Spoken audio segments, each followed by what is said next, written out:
જ્યાં વાર્તાઓ હતી ત્યાં સંસ્કારો જીવતા હતા. રાત્રે સૂતા પહેલાં અમે એક અવાજ સાંભળતા, પણ આજે એ અવાજ ધીમે ધીમે ખોવાઈ ગયો છે.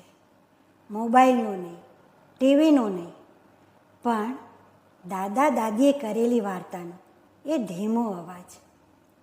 એ વાર્તાઓ વાર્તા નહોતી, એમાં પ્રેમ હતો, સંસ્કાર હતા, જીવનને સમજવાની શીખ હતી.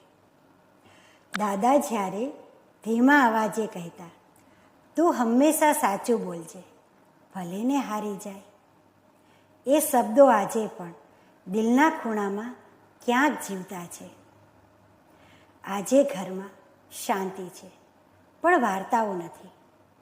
બાળકોના હાથમાં સ્ક્રીન છે, પણ એ હૂંફાળો હાથ નથી.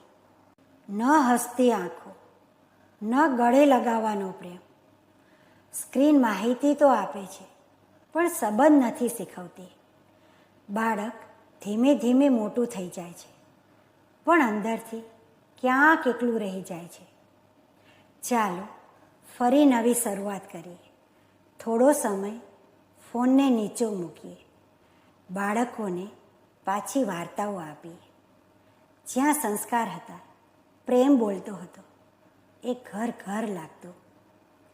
જો વાર્તાઓ પાછી આવશે તો જ સંસ્કારો પાછા આવશે. આ તો છે મારા મનની વાતો, પણ જો તમને સાચી અને સારી લાગે તો આગળ ચોક્કસથી મોકલજો. જય શ્રી કૃષ્ણ.